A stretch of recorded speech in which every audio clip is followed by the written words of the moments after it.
بسم اللہ الرحمن الرحیم۔ پیارے ساتھیو، السلام علیکم۔ بنی اسرائیل کا ایک ایسا ولی اللہ جو مستجاب الدعویٰ تھا، یہ شخص اللہ تعالیٰ کی بارگاہ میں ایسا مقام رکھتا تھا کہ یہ جو بھی دعا مانگتا اس کو عطا کیا جاتا۔ اس کی کوئی بھی دعا اللہ رب العزت رد نہیں فرماتا تھا۔ اس کی روحانیت کا یہ عالم تھا کہ یہ زمین پر بیٹھ کر عرش عظیم کو دیکھ لیتا، لیکن ان تمام تر باتوں کے باوجود بھی قرآن پاک میں اس ولی کو کتا کیوں کہا گیا، اور اس شخص نے کون سا ایسا گناہ کیا تھا جس کی وجہ سے اس کی زبان لٹک کر اس کے سینے پر آ گئی، اور اس ولی اللہ نے حضرت موسیٰ علیہ السلام کے بارے میں بد دعا کیوں کی، اور اس شخص نے حضرت موسیٰ علیہ السلام کے جنگی لشکر میں برہنہ عورتوں کو چھوڑنے کا کیوں کہا، اور یہ شخص ایک ولی اللہ سے کافر کیسے بنا، اور پھر اس کا عبرتناک انجام کیا ہوا۔ پیارے دوستو، آج کی ویڈیو میں یہ عبرتناک واقعہ آپ کے ساتھ شیئر کریں گے، جس کو سن کر آپ کی روح بھی کانپ اٹھے گی اور آپ بھی اللہ ذوالجلال کی خفیہ تدبیر سے پناہ مانگنے لگ جائیں گے۔ پیارے دوستو، حضرت موسیٰ علیہ السلام کے دور میں ایک شخص تھا جس کا نام بلعام بن بعورہ تھا۔ یہ شخص اپنے دور کا بہت بڑا عالم، عابد اور زاہد تھا۔ اس شخص کے پاس اللہ ذوالجلال کی اسم ذات یعنی اسم اعظم کا بھی علم تھا۔ اس کے روحانیت کا یہ مقام تھا کہ یہ زمین پر بیٹھا ہوا عرش عظیم کو دیکھ لیتا، اور اللہ ذوالجلال کی اس پر یہ خاص کرم نوازی تھی کہ اس کی کوئی دعا بھی رد نہ ہوتی۔ یہ اللہ ذوالجلال کی بارگاہ میں جو بھی مانگتا اس کو عطا کر دیا جاتا۔ روایات میں آتا ہے کہ اس کے شاگردوں کی تعداد بہت زیادہ تھی، اور مشہور یہ تھا کہ اس کی درسگاہ میں بیٹھنے والوں کی دعاتیں 12,000 تھیں۔ دوستو، بلعام بن بعورہ قوم جبارین میں سے تھا۔ اس کی بربادی کا پس منظر کچھ یوں ہے۔ جب حضرت موسیٰ علیہ السلام قوم جبارین سے جہاد کرنے کے لیے بنی اسرائیل کے ساتھ لشکر کو لے کر روانہ ہوئے تو بلعام بن بعورہ کی قوم اس کے پاس گھبرائی ہوئی آئی اور کہنے لگی کہ حضرت موسیٰ علیہ السلام بہت ہی بڑا، نہایت ہی طاقتور لشکر لے کر آ رہے ہیں اور ہمارے علاقے پر حملہ کرنا چاہتے ہیں،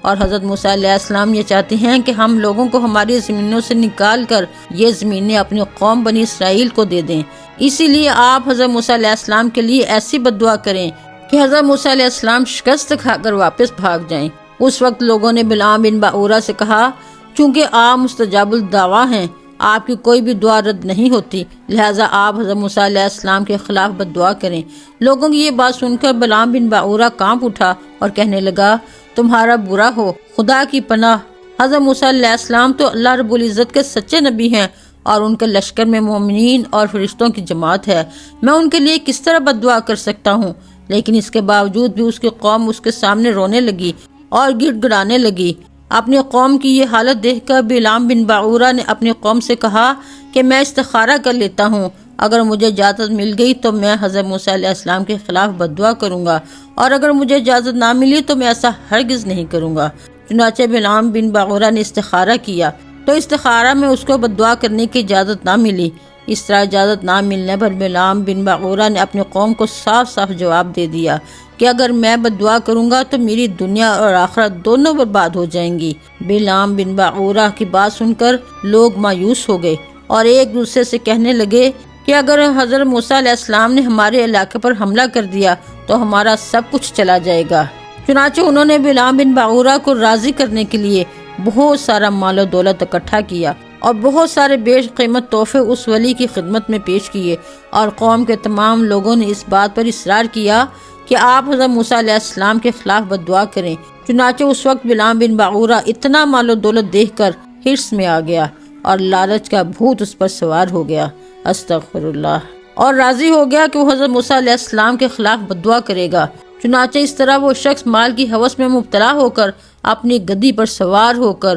حضرت موسیٰ علیہ السلام کے خلاف بد دعا کرنے کے لیے نکل پڑا۔ اس دوران راستے میں اس کی گدی بار بار ٹھہر جاتی اور منہ موڑ کر بھاگنا شروع کر دیتی، مگر وہ اس کو مار مار کر آگے بڑھاتا جاتا، یہاں تک کہ گدی کو اللہ رب العزت نے بولنے کی طاقت عطا فرمائی۔ اس نے کہا کہ اے بلعام بن بعورہ، تجھ پر افسوس ہے، تو کہاں اور کدھر جا رہا ہے؟ دیکھ، میرے آگے فرشتے ہیں جو میرا راستہ روکتے ہیں اور میرا منہ موڑ کر مجھے پیچھے دھکیلتے ہیں۔ اے بلعام بن بعورہ، تیرا برا ہو، کیا تو اللہ کے سچے نبی اور مومنین کے لیے بد دعا کرے گا؟ اپنی گدی کی بات سن کر بھی بلعام بن باورہ کو ہوش نہ آیا اور وہ اسی طرح دولت کے لالچ میں حضرت موسیٰ علیہ السلام کے خلاف بد دعا کرنے کے لیے آگے بڑھتا رہا، یہاں تک یہ شخص حسبان نامی پہاڑ پر چڑھ گیا اور بلندی پر کھڑا ہو کر حضرت موسیٰ علیہ السلام کے لشکر کو دیکھنے لگا۔ چنانچہ اس وقت بلعام بن باورہ نے لالچ میں آ کر حضرت موسیٰ علیہ السلام کے لیے بد دعا کرنا شروع کر دی،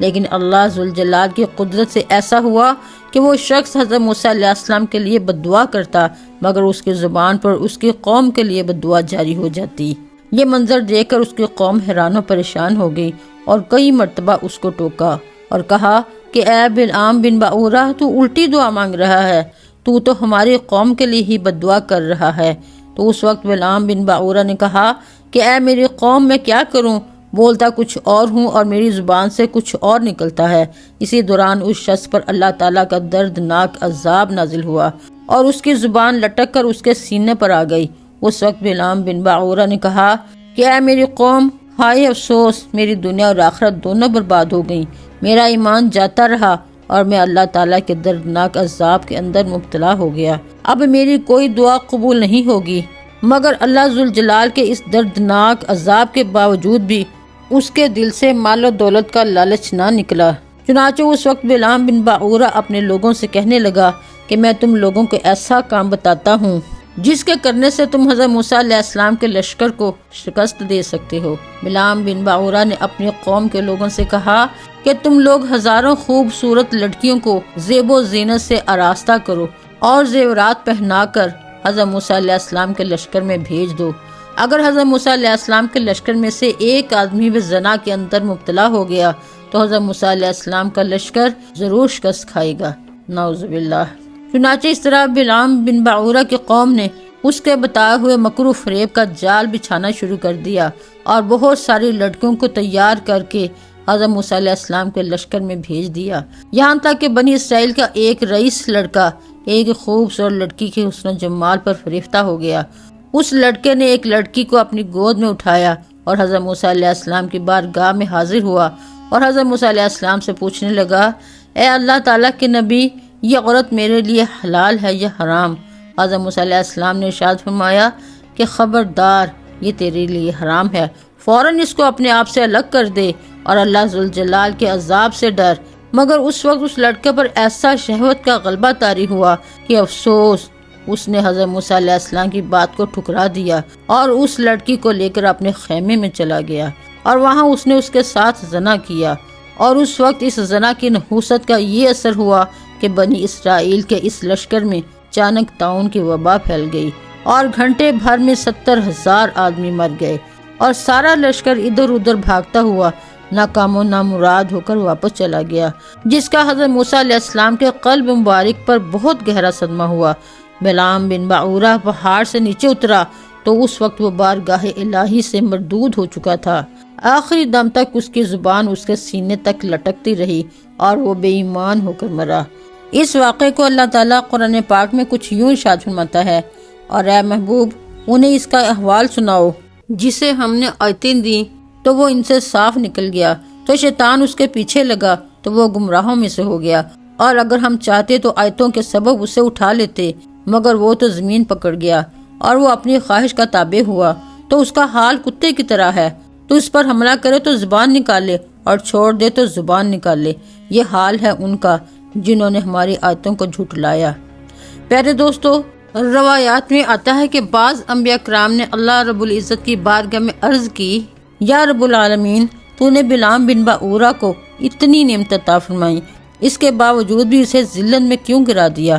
تو اللہ تعالیٰ نے ارشاد فرمایا کہ بلعام بن باورہ نے میری نعمتوں کا کبھی شکر نہیں کیا، اگر یہ میری نعمتوں کا شکر ادا کرتا تو میں اس کو دونوں جہاں میں اس طرح ذلیل و رسوا نہ کرتا۔ پیارے ساتھیوں، اس واقعے سے معلوم ہوا کہ جو بھی اللہ تعالیٰ کے نبی کا گستاخ ہو اور جس کے دل میں اللہ تعالیٰ کے نبی کا ادب اور محبت نہ ہو، چاہے وہ کتنا ہی پرہیزگار اور متقی کیوں نہ ہو، وہ ہمیشہ بدبخت ہی رہتا ہے۔ اس واقعے سے یہ بھی معلوم ہوا کہ اللہ ذوالجلال کی خفیہ تدبیر سے ڈرتے رہنا چاہیے اور ہمیشہ اللہ رب العزت کے حضور عاجزی و انکساری کے ساتھ زندگی بسر کرنی چاہیے اور اللہ تعالیٰ کی نعمتوں کا سچے دل سے شکر ادا کرنا چاہیے۔ اپنے اور اپنے پیاروں کا خیال رکھیے گا۔ اپنی اگلی ویڈیو میں انشاءاللہ دوبارہ ملیں گے، تب تک کے لیے اللہ حافظ۔